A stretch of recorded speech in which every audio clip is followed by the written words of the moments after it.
think that it is fair and acceptable that a disability support pension or aged pension recipient who cannot work is expected to live below the poverty line simply because they are injured or ill?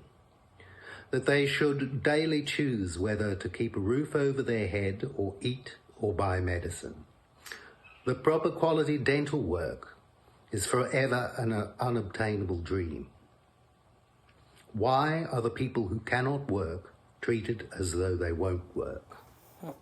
Before we get to the politicians, Gideon, I'll start with you. I'm sure you saw what the Prime Minister copped in the pub last night just outside of Newcastle. And it was along a similar line, saying that he's worked and he's worked. Why is he left in this position? Yeah, and look, I have been in favour for a long time of raising the rate. A lot of politicians will skirt around the question, more so talking about things like Newstart. Could you live on it? They won't answer. Look, I'll be the first to admit I could never live on what we pay Newstart recipients. Not in a million years. It is not enough to live on, and it's certainly not enough to find a new job on, if that's what you want to do.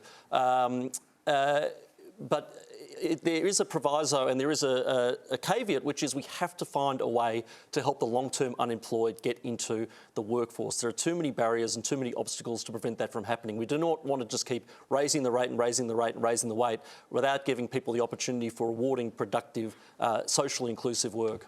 I'll ask Anne Ruston about this as well, but Gideon, while I've got you, the issue of, because we've got such a workforce shortage at the moment and such a shortage of labour, you've got a lot of people on the aged care pension, for example, who would like to be able to work a bit without having their pension hacked, and in particular their spouse's pension cut because they've worked a few hours shifts during the week. Is there an argument for doing that? I think there's an argument for flexibility.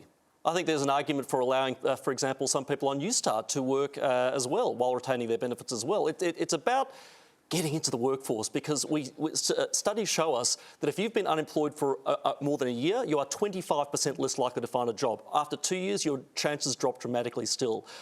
We cannot keep leaving people behind and leaving them out of the economy and letting them languish on payments that are clearly not good enough and not enough to sustain a dignified life on. Steph, what did you think of Michael's question? Oh, I was on the dole for ages. Well, not for ages, but a while. And what was that like? It was really tough. I mean, there's actually so much. There's so many things that are attached to it. I mean, the socioeconomic bracket that is that socioeconomic bracket are also more likely to do things like smoke and drink. Like, we have these stats that show this stuff, and they're the most highly taxed thing. I mean, it's absolutely crazy to me. We tax the poorest people in this country, and it's because, I think governments in general, advantage from inequity, but it's like, especially when it comes to disability payments. I mean, I cannot believe the backlash that happened. I remember having a conversation with a friend of mine during when Newstart happened. She lost her job. She got onto it and she was like, is this what people are honestly living off?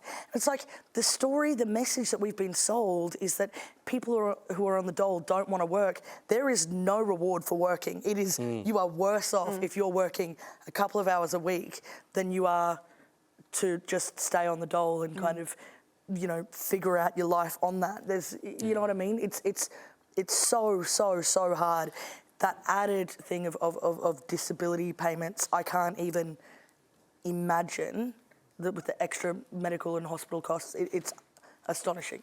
Clare, and not to put you under too much pressure, but if you can try and keep your answers brief, because the election's not quite called yet and there's some other questions we'd like to get to. But Michael's question, Anne Ruston, was that do you think it's fair and acceptable about the situation that people on their disability support pension are on? Surely as a fellow human being, you can't answer that it is. Well, there were a number of things that have been unpacked in the conversations that we've just had following the question.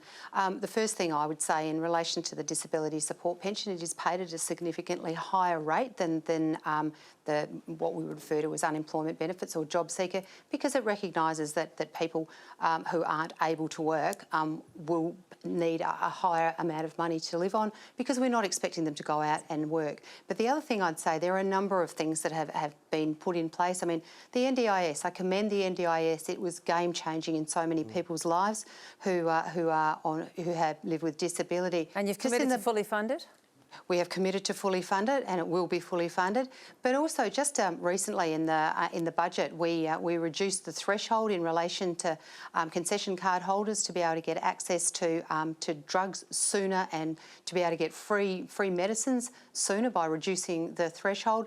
But the other thing in relation to comments around the age pension and age pensioners working, age pensioners who are listening should know that they can earn up to $300 a fortnight accumulated, so that's $7,800 a year before 1 cent of their pension is touched. Okay, well, I've got to jump in now because it does sound like you're actually saying to Michael, look, it is enough, we've done enough. Steph, you were just guffawing there. Do you want to just quickly vocalise that and I'll move on to Clare? Oh, they're allowed to make $300 in a fortnight. That's insane. That was all. I was just laughing. Okay, right. I had nothing more to say. I was just like, wow.